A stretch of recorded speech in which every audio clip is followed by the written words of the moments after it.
What is going on, guys? Welcome back to another episode of Bravo by Gays. I am your host, Larry. Happy Friday. What a freaking week it's been. We have so much to talk about. I hope you guys had a great week. Mine was great, with the only exception of the fact that my beloved Buffalo Bills lost the game on Monday night, but that's okay.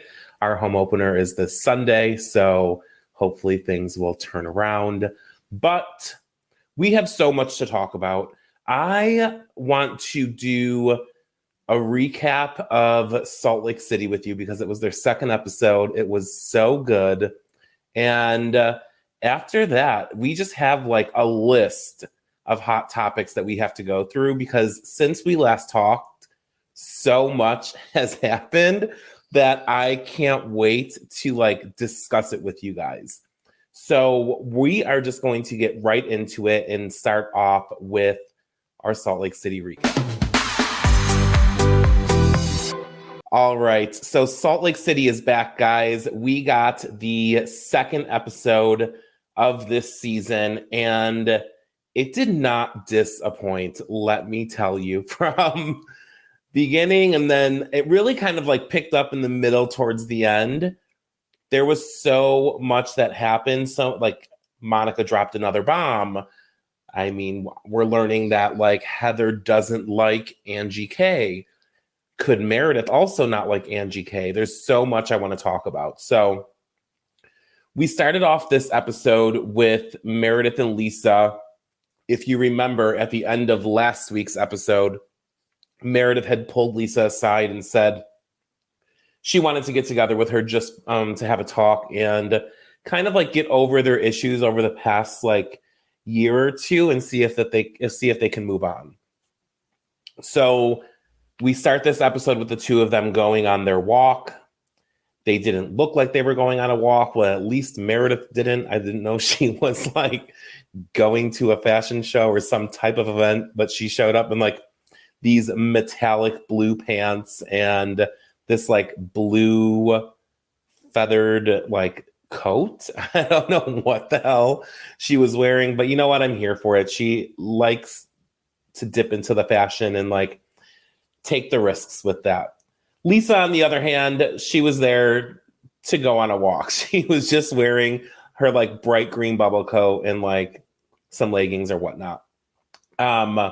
I'm actually happy that these two ladies met because in the beginning of Salt Lake City, the two of them, you could tell really did have like a genuine friendship, and they fell off. Like the wheels fell off. Obviously, Lisa had her hot mic moment heard around the world.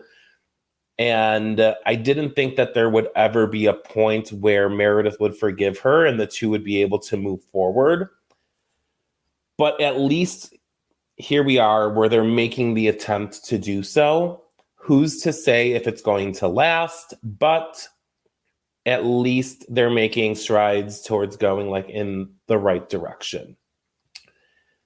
They started talking about their kids and how Chloe is graduating college and Jack is graduating high school and Henry is like a senior in elementary school, which I didn't know like that was a thing. I really just thought like you went from elementary school to middle school, but Lisa thinks she has two seniors and we're just going to let her say whatever she wants because, I mean, guys, she's the queen, right?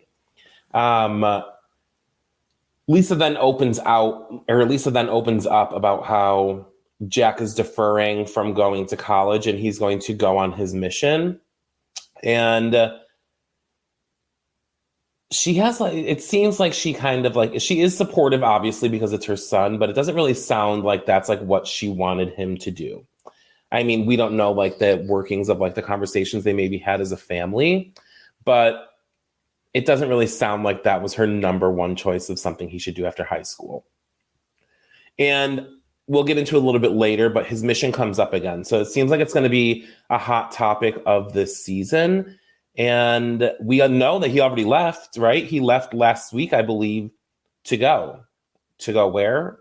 Nobody knows. So they talk about like their children and obviously Jack going on this mission. And then they finally get into the reason that they're on this walk, which is to make progress forward in their friendship and kind of try and put everything behind them and move forward like on a new path. And Lisa just wants progression. She doesn't want to go backwards. And they're hoping that they can move they're hoping that they can like move forward in the best way possible, which, like I said, I hope that they can maintain this and actually go through with it, because the two of them have like such a long history that you would hate to see like a friendship break up or anything like that just because of some stuff that happened on a reality show. Does it make great TV for us? Obviously. We love the drama, we love the fights, but you still hope that they can like maintain relationships off of the show. So, I mean, let's see, guys. We don't know what is going to happen with them. Do you guys think that Lisa and Meredith can move forward in their friendship? Or do you think that there will always be that moment in the back of Meredith's mind of like that hot mic moment, or like all of these things that she thinks Lisa did to her? Do you think that they'll be able to move forward in their friendship, or do you think that it's kind of a lost cause? I want to hear from you guys, so drop it in the comments and let me know what you think, because, guys, I really hope that they're going to be good. Like, because I would love to just like see them as like a dynamic duo on the show. So again, let me know what your thoughts are on that. After the girls have their walk, Whitney and Heather meet up at this, like, was it a salon? I think it was like a salon.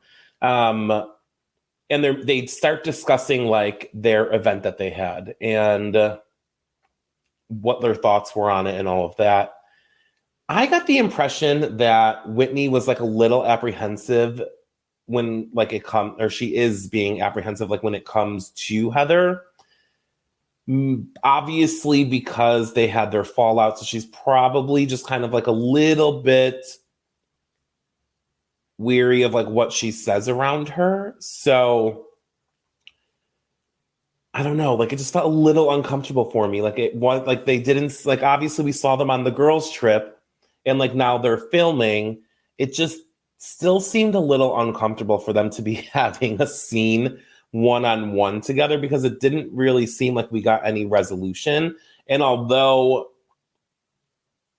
we want to see them move forward, well, do we? I mean, do we want to see them move forward? I don't know. It just felt a little different. Like seeing Lisa and Meredith talk, like get together and talk, like seemed fine. Like it seemed natural to me, like they should have done it. Seeing these two meet up, I just got like a little like this just doesn't like seem right. Like I feel like they're not there yet. But like again, she just seemed very apprehensive about the whole entire situation. And they get to talking about like who was invited to their like mimosa brunch event thing that they did last week. And Heather says that she only invited Whitney, Meredith, and Lisa.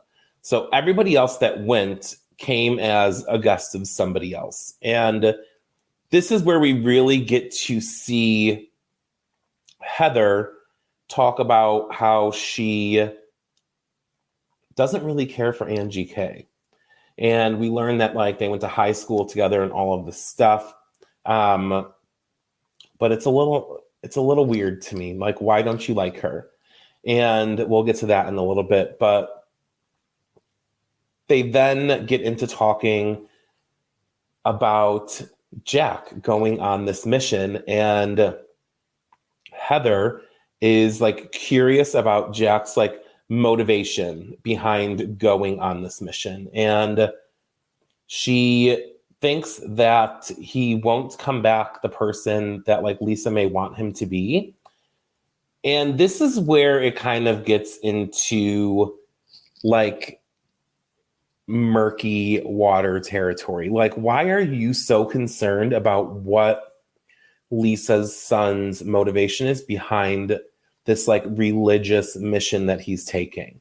like, we get it. You are like deeming yourself like the bad Mormon. And it really seems like kind of throughout this episode, like she really thinks that like she's like the authority on what like Mormonism is, or like how people portray themselves like in Mormonism. And I think it just gets a little sticky when she starts questioning the motive of one of the other lady's children. And I don't think that's going to end well for her, because I think it's going to turn around and bite her in the ass later down like the season. And I just wish she would talk directly to Lisa about this instead of talking to Whitney. Like, you guys haven't really talked that much. Again, it seemed like a little weird that you guys got together and like this is what you chose to talk to her about. I wouldn't be surprised if Whitney tells Lisa what Heather said, because I feel like that's just something Whitney would do, but also like Whitney knows her job on the show, and she probably would tell her to like see how Lisa would react and handle the situation. But also like Heather like was trying to like get Whitney's like thoughts on the situation, and I thought that Whitney handled it like extremely well. She said that like she doesn't want to speak on behalf of the family, like it's not her position, like it's for her to say anything in regards to it. So I thought that she handled that really well, and she didn't feed in to Heather trying to get Whitney to like maybe say something that could have been taken like a different way. So kudos to you, Whitney, because I felt like she was almost trying to like bait you for a second, trying to get a comment out of you that like you didn't want. And also like this seems like such an adult decision for Jack. And I don't know if he was 17 or 18 at the time that he made this decision, but ultimately it's like what he wants to do and the path that like he wants to move forward in life after high school. So I feel like you should respect the decision that he makes. Granted, maybe you don't agree with it, and it wouldn't be the path that like maybe your children would want to take, but you should still respect it. But also we've seen in previous seasons that Heather is raising her girls in the Mormon church. So what if it was one of her daughters that wanted to go on a mission, and that was the path that they took, because Heather said that she also went on a mission. So I feel like she really shouldn't be involving herself in this topic of conversation, because it's not her child, because who's to say what one of her children are going to want to do that like down the line. But I have a feeling that this topic is not over, and it's going to get Heather into some trouble, because once Lisa gets wind of this, you know how she is. She's a mama bear. She is going to, I feel like, attack and like go after Heather. And we've seen Lisa explode. Like, you don't want the smoke. Like, I feel like Heather is just getting herself in to a situation that she's just not going to be able to kind of get herself out of. And I know a lot of people are saying like Heather's had like such a rough few seasons that they feel like this could be like her redemption season. And I would love to see that, because first season Heather Gay was like, I was like a Heather Gay stan, like Heather Gay all the way. And as the seasons went on, she kind of lost me. And I am still hoping that this season she'll be able to redeem herself and like win her way back into our hearts, or at least mine. But I'm going to have to wait and see how this plays out, because I just feel like she's getting herself into some trouble bringing up the kids. So from there, we go to Angie K's house, right? So Angie K is a full-time housewife now. So we are going to get to see more of her family life. She has a beautiful home. Like, it looks like one of those homes where like it almost feels like not lived in, because everything is just like crisp and clean. And it looks like very like over the top. And almost like you like don't want to do anything because it might get dirty. I don't know. I hope you guys know what I'm talking about. It just really does look like one of those homes, like more like a museum. You know what I mean? And I love that her daughter does like a Greek word of the day, and she's very into like her Greek heritage and all of that. We learn that her and her husband had met when she was an assistant or an intern at a hair salon. And do they have interns at hair salons? I don't know how that works. Regardless, I think maybe she was an assistant at a hair salon. And she saw this like muscle hot man and was just like swooning, like, right? Like that was her guy. And I mean, he is very attractive. I will tell you that. I do have one question though. I do want to know why he always wears a hat. I noticed that like in every scene or any photo that they shared, he always has a hat on. I don't know, maybe it's just like an insecurity thing, but regardless, he is very attractive. So good for her. We learn more about their business. She, like in that moment, we know that they now own 10 hair salons. They own a cosmetology school. So they're doing very well for themselves. And that 10 hair salons, that's a lot. Like, I wonder if they're all in Salt Lake City or if they like have them in like other areas. But like that just sounds like, I don't know how big Salt Lake City is, but it sounds like 10 in Salt Lake City. Like that's like, are they the only hair salon in Salt Lake City? Like they do everybody's hair? I have no idea, but they seem to be doing very well for themselves. And it almost seems like she doesn't prioritize her husband really. Like she's more concerned about like, obviously like her daughter and like all and like the home and all of that and the business. Cause I think she did say she ranked her priorities. Like number 1 is the daughter. I believe her name is Electra. Number 2 is the business. Number 3 is her husband. And she does say like, you will eventually get back to number 1. Like he will eventually get back to the number 1 spot. But I think, and as the episode goes on, you can tell that like it may be causing like a rift in their relationship, because if you remember from the trailer for the entire season, it looks like they have some marriage issues. So I wonder if it's because he feels like he's not prioritizing her. But I can't wait to see more about what goes on like with that whole situation, because I enjoy Angie K. I am liking her as a housewife. I mean, obviously, I liked her last season a little bit, but I'm liking her more now.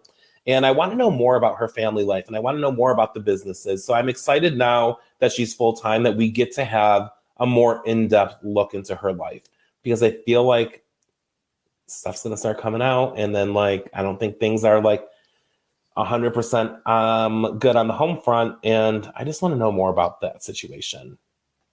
And from there, guys, Monica Garcia.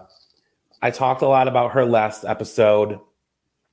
I am a fan. I really do I enjoy her so much. And in the next scene, we get to go to Monica's house and like meet her mom and her daughter.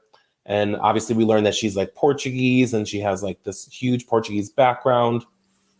And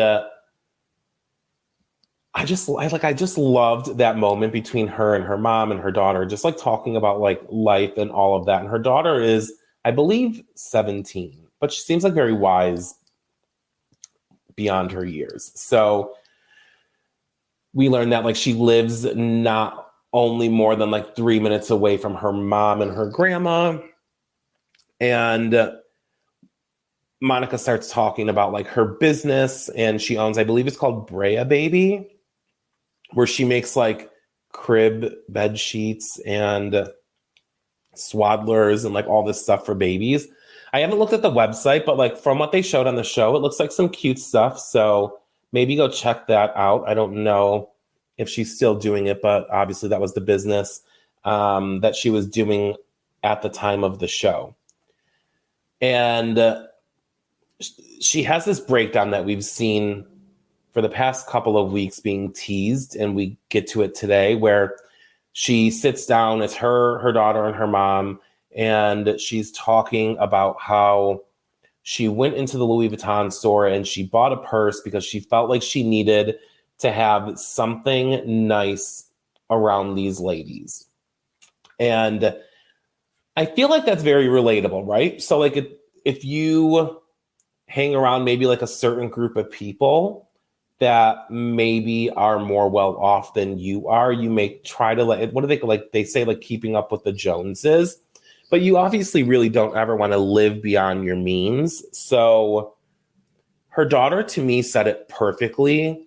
She said, you shouldn't base your worth off of how much money you have. And for like your child to say that, I feel like props to you because it just sounds like amazing parenting. Like you raised her well for her to like think that. And she's also right. So I feel like when these ladies come onto this show, they feel like they have to have like designer purses, designer clothing, high-end vehicles, like McMansions, 2 mansions and beyond. And I feel like it's nice to see someone coming in who isn't, guys, and this is going to sound rude, and I hope that it doesn't because I really do love Monica Garcia. It's nice to see someone coming in who maybe isn't as financially established as the other ladies, because look, she's coming in, she's talking about how like she felt she had to go buy that bag. She has this little business that she's doing. So from here, we are only going to see her go up, right? So it's nice that in a couple of seasons, maybe, hopefully she's brought back for more, depending on how she is. It's only episode 2. But maybe after 3 or 4 episodes, it's kind of like you started from the bottom, now we're here, right? So we will get to see the progression of her success. And I feel like that is refreshing to see. Then aside from like someone coming in already, maybe having studied the show, spending $60,000, $70,000 on wardrobe for a season on clothes they'll probably never wear again. They're spending more on clothing and bags than they are probably earning for the season. No, that is it. Like they're spending more than what they're actually making to be on the show just to portray a lifestyle that they can't afford to live. So to me, it's refreshing. And I feel like Monica, she is gorgeous. She seems like a great mother, like a good daughter. I feel like seeing her come in at this fresh point is going to be like very good and very like easy to watch and like enjoyable. So I just like, I felt for her in that moment because nobody should ever feel that like you are like your character or like who you are as a person is dependent on like the material things that you have. So I felt for her because like, girl, just because you bought a Louis Vuitton purse, it's not going to make these girls like you anymore, right? Some of them may already have a sideways eye at you, and maybe some of them are just going to like you for the way you are, right? So the purse isn't really going to do anything for you, girlfriend, but I get what you're saying and like why you did it. And we learned so much more about Monica in this episode, right? Because there is a scene where Monica meets with Heather and they go shopping, and they kind of like open up to each other about a lot. And Heather asks Monica if she like grew up Mormon, and Monica tells her yes. And this is where I say like Heather really feels to me, Heather really comes off as if she's like the authority on Mormonism, because Heather has asked Monica if she is Mormon, and she's like, yeah, kind of, like my mom was Mormon and I'm kind of like raising my kids like that way. And Heather's first reaction is like, oh my God, should like we have not have had that champagne? Like we shouldn't have had that. And I know Heather was joking, but like she would never say that to Lisa. She's always talking about how Lisa is a tequila, like a liquor company owner, how she drinks, like all this stuff. She would never make that joke to Lisa Barlow. So it just came off a little weird that she like said that to her. But regardless, they like share their stories about being Mormon, and Monica tells her that, yeah, I am Mormon. I was married in the temple, and then she was excommunicated. Guys, if you remember a couple episodes ago, I gave you a theory about why Monica was excommunicated from the church. And I had told you guys that I had agreed with something I heard on another podcast, that it was potentially because she got busted screwing her stepfather. That is not the case. She was excommunicated from the church because she was screwing her brother-in-law for 18 months. This woman drops bombs on us every episode. Last episode, we found out that she like called her friend in the Secret Service on Jen Shah and then ended up being a witness in her federal case. Now we are learning that she was excommunicated from the church because she was fucking her ex-brother-in-law for 18 months. Now, it was her husband's sister's husband. So it wasn't her husband's brother or her ex. It wasn't her ex-husband's brother. It was her ex-husband's sister's husband. The church excommunicated her. They did like nothing to him. Like he walked away like scot-free, like nothing. They always apparently like just like punish the women. And that like blows my mind. Like, so he can just go around like slinging his pole all over the place, and like the only people that are going to get in trouble are the women if they're like members of the church. Like that is insane to me. I also started to wonder if the brother-in-law and his wife are still married. Like, did this cause them to get a divorce? How are they now looked at in the church? Like, is she looked at any differently? It like got my mind like rolling, and I was shocked. So it was not her father or stepfather, not her father. Jesus Christ, she's not Mary Cosby. It wasn't her stepfather. It was her brother-in-law. And Heather almost fell to the floor, and let me tell you, so did I. I was like, what? It wasn't what I was expecting. And I wasn't expecting it to come out in that moment, right? I was expecting it to come out later on in the season. So I'm wondering if like the moment that I was picturing in the trailer, if that's when she tells the other women. So, I mean, only time will tell, right? This is just crazy. This girl is like bringing it so far the past 2 episodes. And I can't wait to see what else is going to like come out of her mouth. I have a feeling she's going to be like spilling secrets. God only knows if they're true because she's probably got them from Jen Shah. I don't know. But after that, while they're still shopping, Heather then like tells her that she doesn't like Angie K, and she feels like Angie K is like catty and jealous. And she tells her this because Heather during shopping had asked her how like she met the girls, and she had said that she knew Angie K through Jen Shah, and her and Angie had just like become friends, and they maintained a friendship this entire time. Heather has it out for Angie K, and I just like don't know why. And it is starting to make me wonder why Meredith also has it out for Angie K. Earlier in the episode, Angie K had said like she thinks that they're trying to ice her out. And I can see that because she wasn't invited on the girls' trip that they're going on at the end of this episode. She was excluded from this girls' trip, the girls' trip that was meant to bring the girls together and like move forward. But you're going to exclude one of the main ladies on the show. Like that part to me just like really didn't make any sense. So I understand where Heather is coming from, where she says that like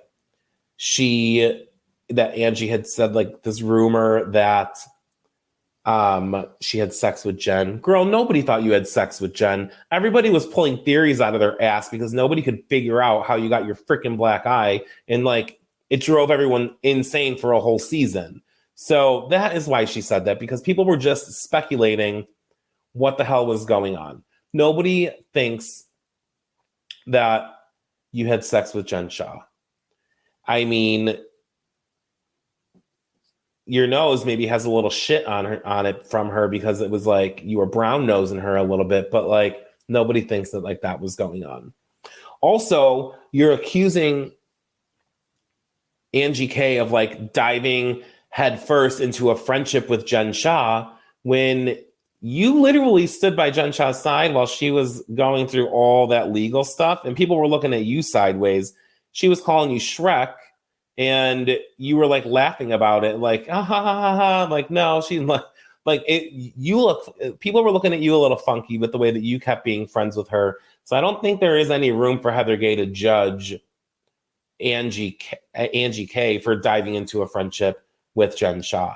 I don't know, guys.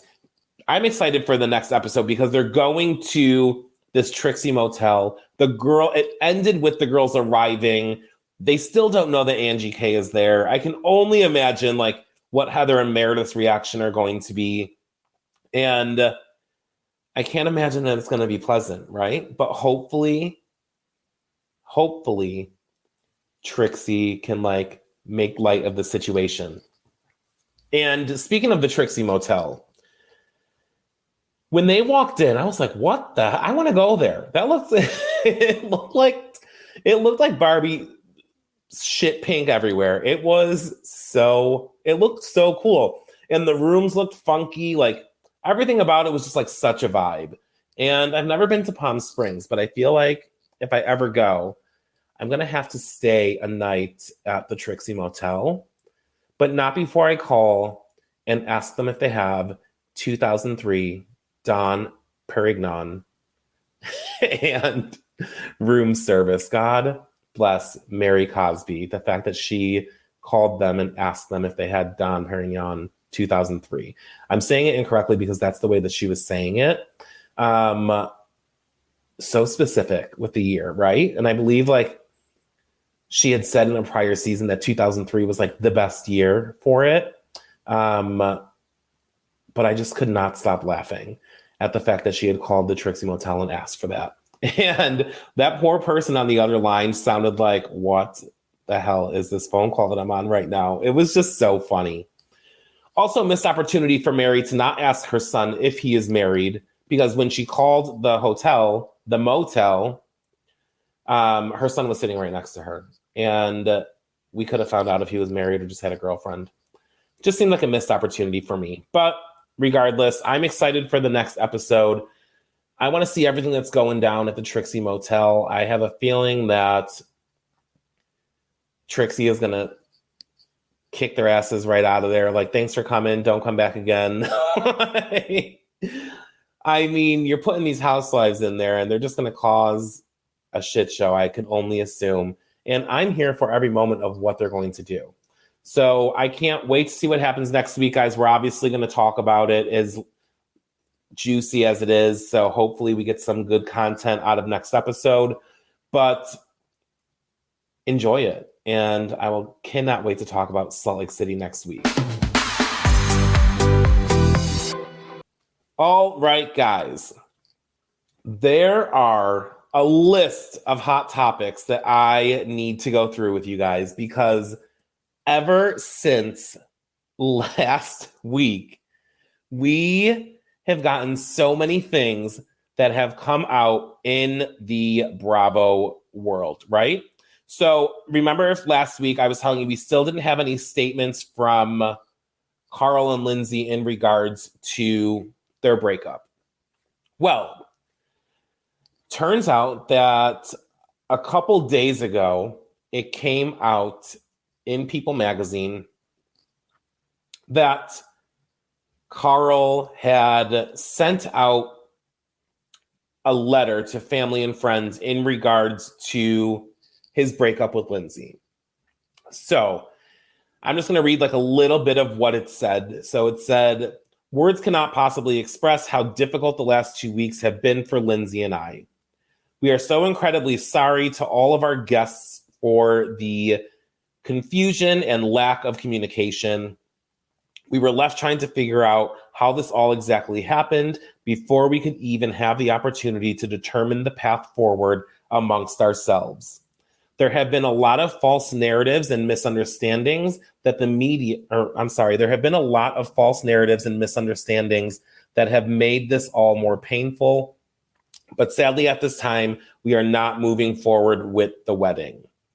The fact of the matter is, Lindsay is devastated, and I'm crushed with how all of this transpired. I graciously ask for some patience and grace to heal and recover while we navigate this extremely difficult time.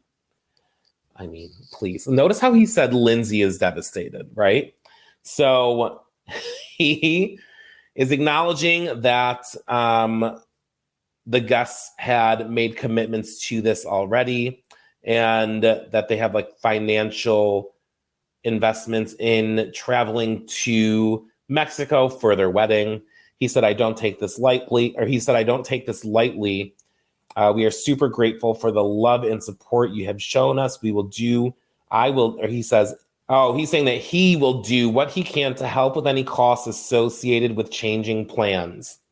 And then says that they can still use this opportunity to maybe take a vacation to Mexico.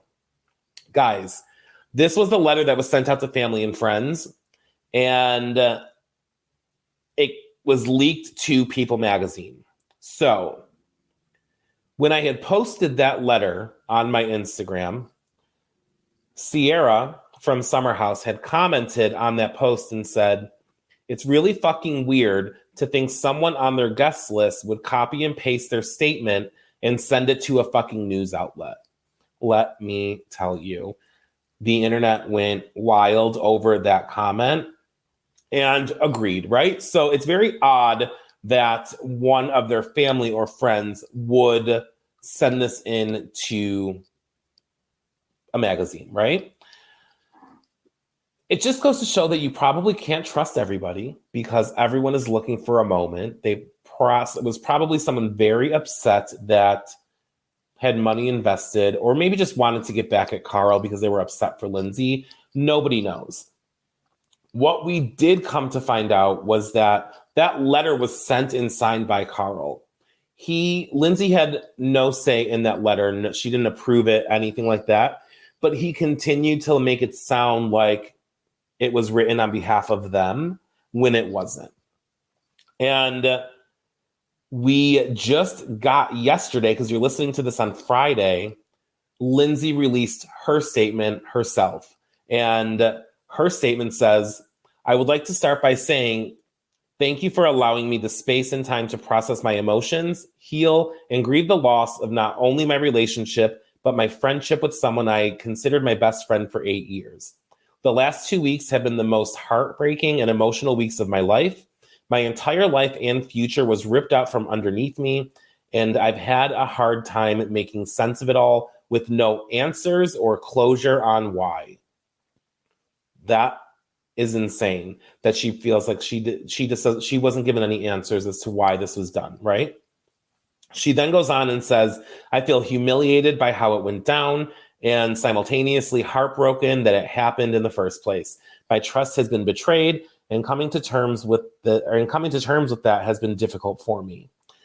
This was not my decision, and I do not agree with quitting a relationship at this level without trying everything possible first. I have spent the last couple of weeks finding my own closure and peace. I am forever grateful to my best friends who have not left my side and have been picking up the pieces of my heart and life every day from the fallout. I am still grieving and trying to process all that has happened, but I felt it was important to update you all. From the bottom of my heart, thank you for the love and support from my friends, family, castmates, and all of you for carrying me through. Signed, Lindsay. Now, that is completely different than what Carl had put out, right? Lindsay is saying that this was done, it was just kind of like thrown at her, right? She has no answers as to why. She doesn't know like what came about, like how this all happened, for them to like end their engagement. And to me, it just seems like, I mean, it's awful, right? Like this should not, like, I feel like she's been such a trooper of like, I don't even know if that's the word. She's been such a person that has been so looking forward to finding her soulmate, her person, to get married and have a family of her own. And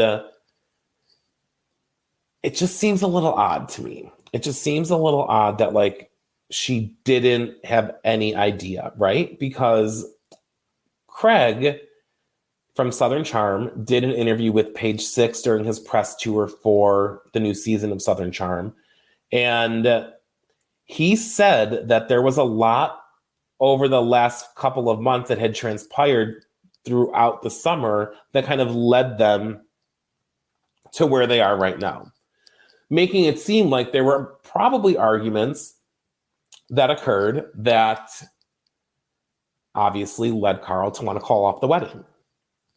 And I'm not surprised by that. Like, I didn't think that he just one day called up production and said, I'm breaking up with her out of nowhere, and she's thinking everything is like hunky dory and like they're 100% in the relationship. It just wasn't realistic to me.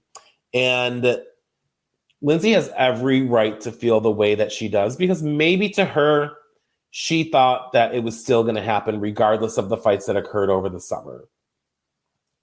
Obviously, Carl was not thinking the same. Obviously, a lot of people weren't thinking the same, because they all lived through this whole next season that's going to come out probably next year. They all lived with them through the summer, so they probably all saw that something wasn't right. So maybe they just weren't as surprised as Lindsay was.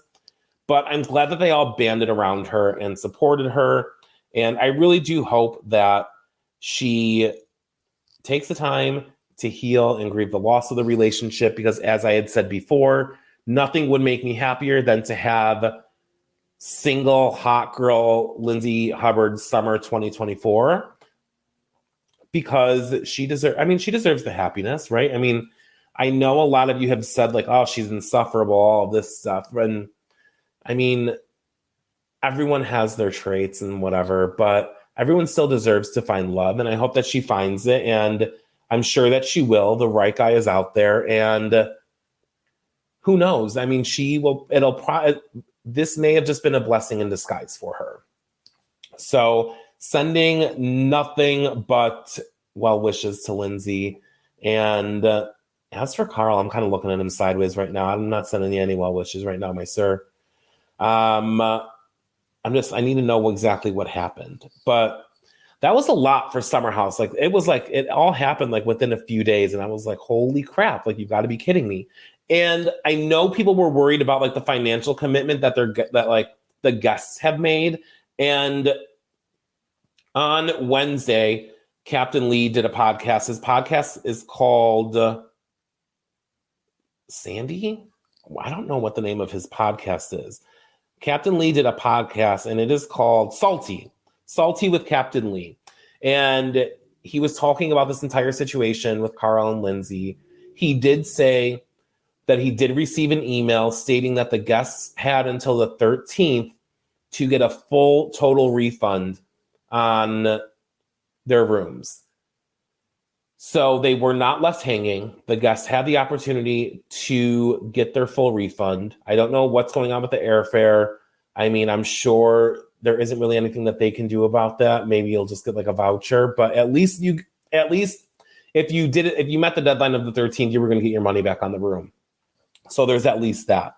And he goes into more in depth about the situation. I'm not really going to get too much into it, but you can go listen to his podcast if you want to hear exactly what he had to say. He didn't say much, guys. He did start off by saying like he's not going to like divulge the conversation that he had with Carl about this situation, but he did laugh at the fact that people thought that like he got someone else pregnant or that Lindsay was pregnant. So like there are like innuendos in there where you can kind of get as to like where he stands with everything, but it was still a good listen. And it's the first couple of minutes. So if you want more info on what he had to say about it, go ahead and check that out. But that is, I mean, what's going on over in Summer House, and that is crazy as hell.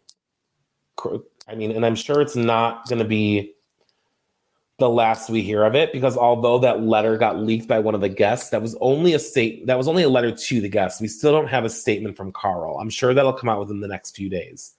But moving from the Hamptons, and we're going all the way over to the other side of the country. We're going to LA because some shit went down with the Vanderpump Rules people. So first of all, I believe it's Face Reality 16 had like posted this thing where they had broken down the clues of a potential cast member for The Masked Singer. Season 10 is coming out.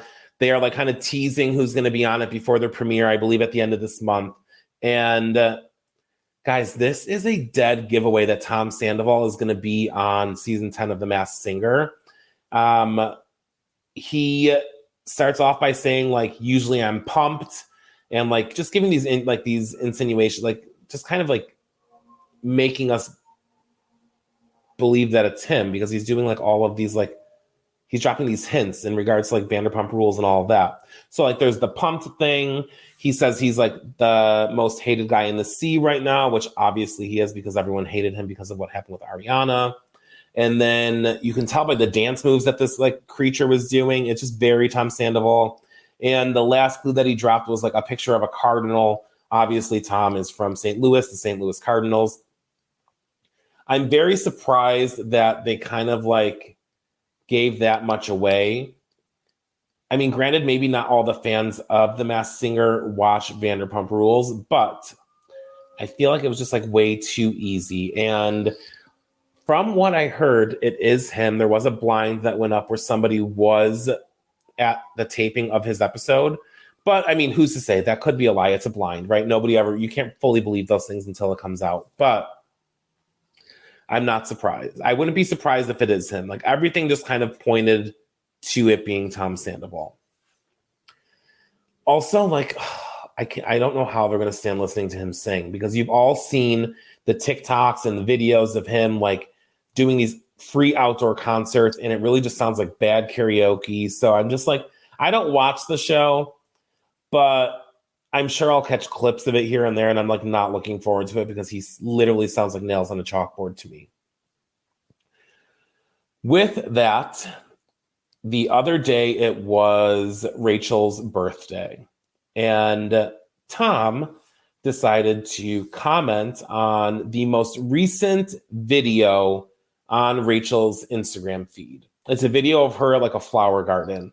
He decides to comment on that post and saying that he hopes that she is finding the peace and healing that she deserves, wishing her a happy birthday, and then ends it with like, miss you, friend.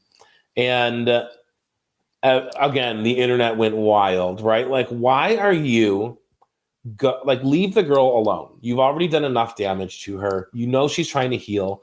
That could have been a text message. That could have been a DM. You went straight to her in-feed post and posted that, knowing everybody was going to see it, and you were going to get like a reaction from the internet. And that is just like sick. That's like so narcissistic. And like, he knew what he was doing. I don't care what anybody says. He knew what he was doing. And it just blew my mind that he even did that. So from there, Rachel then posted to her Instagram story that she had blocked Tom. She put like a little like circle with like the slash through it over his face, and then put a sticker on it that was like bright pink that said, okay, bye. And let me tell you, it was that sticker for me, because she was like solidifying the fact that like she did not care about his birthday wish, that she was just like done with him, right? The internet went wild. People started thinking that like she blocked the wrong Tom. I wouldn't be surprised, because like that just seems like something that Rachel would do. But I did post a video. You can go check it out on my Instagram if you haven't seen it yet. She did not block the wrong Tom. What happened was, when she blocked him, the part of his bio that said scientist went away, and his number of posts he had kind of dropped by 2. It's just something that happens when you block someone. I blocked him for the sake of the video just to see if that's exactly what happened. And it was. So she didn't block the wrong person. She blocked the correct one. This fool then goes on like a red carpet for some type of promotion for Special Forces and does an interview with Extra. And they ask him about this. And they ask him like, oh, like, we saw like you wished Rachel happy birthday. Like, did you see that she blocked you? And they asked him his thoughts on him being blocked by Rachel. And he called her immature and thirsty. Sir, the thirstiest thing out of that entire situation was the fact that you initially commented on her post looking for attention. The guy is such a douchebag. Like, it is just so ridiculous. I mean, granted, she's no angel, right? But like, just let it be. Stop trying to like drag this out in the public. Could it be that this is just something that like they're doing to muster up still some talk because Scandal seems to be kind of dying down? Who knows? Do I think that? No. I think that he's just stupid enough to comment. And she was like, oh, yes, this is my opportunity to like show everyone that like I don't care about him anymore. And I'm going to post in my stories that I blocked him. She knew what she was doing, whether it was her or like someone on her team, quote unquote, because I don't believe she has one now. But it was just so insane. And I can't. I couldn't. And as soon as I saw that video of him on the red carpet, I was like, sir, you have got to be kidding me. Who's to say what's going to happen with that? Hopefully, guys, I don't watch Special Forces, so I can care less about that show. Hopefully, Sandoval just dies down and we don't, just dies down and we don't have to hear about it anymore until next season, which we'll probably get maybe beginning of 2024, like maybe end of winter, beginning of spring, who knows? But he also said that he was going to be voting for Ariana on Dancing with the Stars. Like, sir,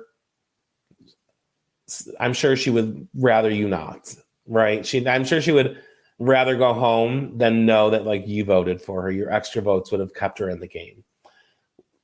He is just, I can't with him. He's just too much. But with that said, obviously Dancing with the Stars is coming up. I don't know when it premieres, but they did the official cast announcement. We have obviously Ariana. We've known for months that she was going to be on the show. Joining her is Mauricio, Kyle's husband from Real Housewives of Beverly Hills, and his show, The Agency, on Netflix.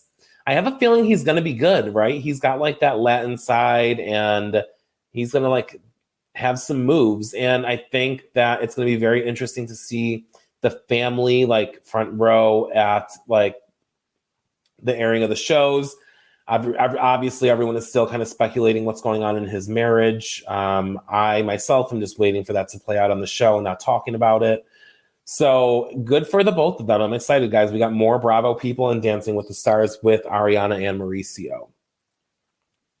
Guys, we got the season 3 trailer for Winter House. Now, you guys know I love my Housewives, but I live for these non-Housewives shows.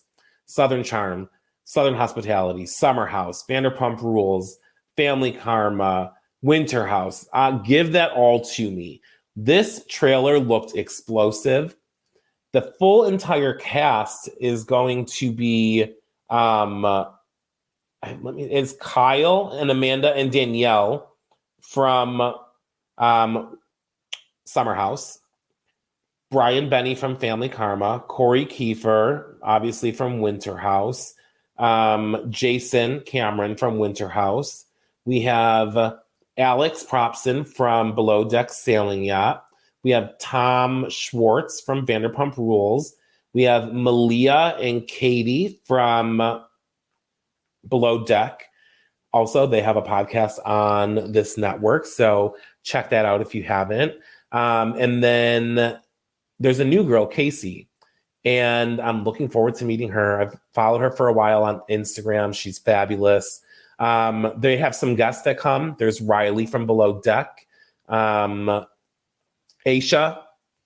Sam from Summer House goes, I'm sure, to visit Corey. Captain Sandy made an appearance.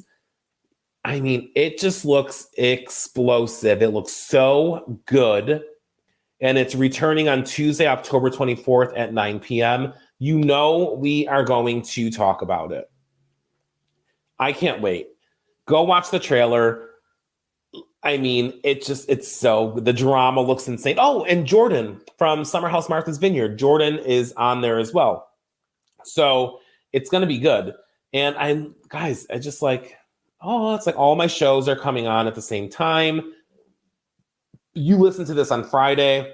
Last night was the premiere of Southern Charm season 9. So guys, I have Southern Charm out right now. I have Real Houses of New York, Real Houses of Salt Lake City. I've got Below Deck. I've got Winter House coming up. I've got, there's just like so much on right now. But my shows are coming out. And like, it's like fall TV. You know how when people like get back into like that back to school mode and like fall TV shows come out? This is that for me because I'm looking forward to the shows that are coming out. And it is going to be so good. And props to the Bravo Social team, right? Because they did a teaser for Winter House. And it was so good. You guys have to go check that out too. That's on my Instagram. But that was a lot. And we are at the end. And guys, I don't know. That was a lot. That was a lot of like hot topics going on right there. And so much happened. We had the filming of the Roni reunion yesterday. So hopefully by the time I talk to you guys next week, we'll get some like reunion looks. Who knows what the hell's going to come out over the next 7 days. But I hope that you guys have the best weekend.